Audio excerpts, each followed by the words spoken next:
We are talking about infrastructure investing. Hi, I'm John McNeil, and this is the Invest Strong Network. Welcome. With each new presidential administration, there's always talk of massive infrastructure spending to stimulate the economy. And on the surface, this makes perfect sense.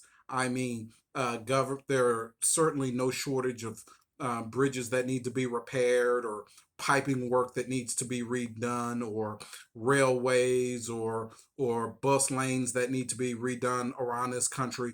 And so it makes sense that governments would invest in this, put people to work, good high paying jobs, a real stimulus for the economy.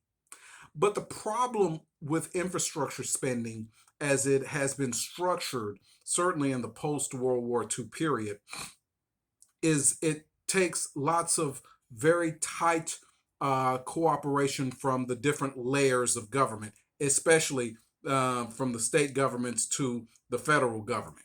Now, these governments, they have to identify projects that need to be done. They have to quite often invoke eminent domain in order to take over the property, and then uh, put together contractors that'll come. The contractors have to do surveys and consultancies, and all of this stuff takes a long time, and it costs a lot of money.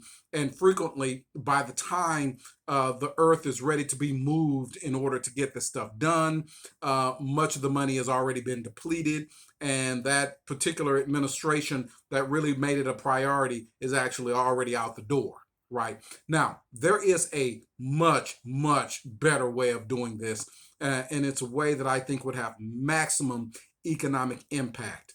This is what I have in mind. Of all of the public structures that need to be maintained or perhaps renovated or expanded, it's the public school systems. Now, here in Houston, right, some of these some of these public school districts, I mean, I have to just be honest with you, friends. I mean, when you walk into some of these schools, it's almost like you're in some kind of episode of Star Trek, where you walk through a time portal and you are transported, 50 or 60 years into the past, right? I mean, some of these public schools buildings here in the Houston, Harris County area, I mean, they look straight out of the 1950s and 60s, and some actually predate the Second World War. This is crazy, right? Many of these schools, they have problems with roofing, asbestos, plumbing. Oh, of course, plumbing. All kind of things. They need to be renovated. They need to be repaired. Many of them need to be replaced, right? What better infrastructure program could the new Biden Harris administration launch than a, shall we say, 1.2 to 1.5 trillion dollar infrastructure program to modernize, rebuild the public schools throughout this country? And the good thing is, this could this would be a benefit to everyone, right? So we're talking rural school districts, we're talking suburban school districts, we're talking hard urban school districts that are in most need of modern buildings, renovation, and repairs.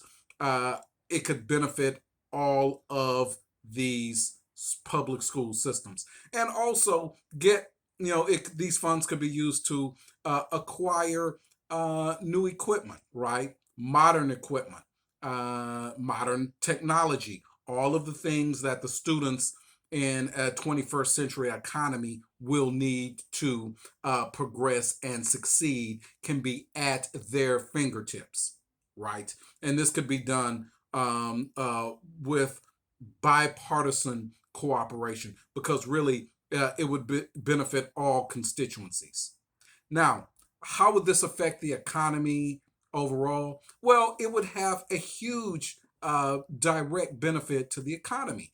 I mean, in whether you're in a rural area or a suburban area or an urban area, the plumbers, the roofers, the painters, the construction company workers, all of these people could be put to work immediately in improving these school districts, right? Also, you have great American companies that would benefit through updating uh, the technology, uh, new equipment, as I mentioned, tablets, electronic tablets, whatever's needed for each student to get going, right? And of course, new books too. I mean, yes, they still use the printed page in some of our schools, right? And new modern textbooks could be included in that, right? Now, would there be restrictions to this? Yes. I mean, obviously, you don't want public funds, taxpayer funds, that could be used to construct or renovate school buildings being used to, say, build a new football stadium or a new basketball arena for a school district or something like that. No, you don't want that, right? But if it could be used to construct or renovate uh, either existing uh, academic structures or new academic construct new academic structures, that would be well worth the money spent, right? And that could be done almost immediately. In the overwhelming majority of these cases, there will not be a need to do surveys and eminent domains and all of these things that really are costly and really grind to a halt other infrastructure programs, right? And believe me, the public schools that I have seen, they could use every dime, right? And it could be administered very easily. The federal government, which would be providing the bulk of the funding, they would just say, "Hey, said school district, public school district, tell us what you need, give us an idea of what it costs. Here's the funding to take care of it." Now, some people may be saying, "Well, wait a minute. You have very affluent school districts who don't need government money. Shouldn't we means test this?" Well, yes, I hear that, and there could be some mean testing involved in it, right? To where the amount of aid or payments that are provided could be done by a percentage of expected tax revenue from the particular public school district that is requesting it, right? So if you have a public school district that is essentially a flush in property taxes, like here in Texas, that's how the schools are funded. Then, if they want to launch, build a new high school, or renovate an elementary or middle school, or perhaps even construct a preschool campus, then if they're already flushed in cash, the government could say, "Well, hey, sure, we'll be willing to help you pay for this thing, but we'll pay you much less than we would pay, for example, an inner city school district that is really strapped for funds, or like here in Texas, one of the Rio Grande Valley school districts that are always scrounging for funding in order to build, reconstruct, or expand their missions. They would be given a much higher percentage, right? But everyone could get something, right? So that way, everyone can feel as if they are part of this great infrastructure project. It would put millions of people to work all over the country. That funding could start coursing through the economy, right?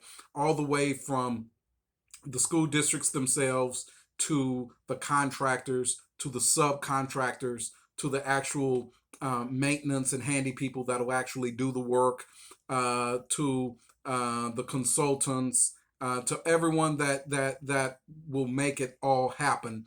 That money could start flowing through the economy, and also at the end of the day, you have beautiful, gleaming new facilities that students and their parents and the faculty can feel happy about, and their kids will have modern, state of the art equipment to work with, and thus it becomes a fantastic investment for the future, right? And so, my personal opinion is, even if this is a huge project, that infrastructure projects that cost 1.2 to 1.5 trillion, I think in the long run that'll more than pay for itself by better education, increased productivity, and things from these students going forward. So that's my idea of infrastructure that could really benefit our country, benefit the economy, benefit our students, and that's really where the wealth is, right? These young minds that are coming up. It is a win, win, win for all persons. That's my thought. All right, please, by all means, let me know what you think of this infrastructure project for the public school systems. Leave a comment. I respond to each one. I promise you. Right.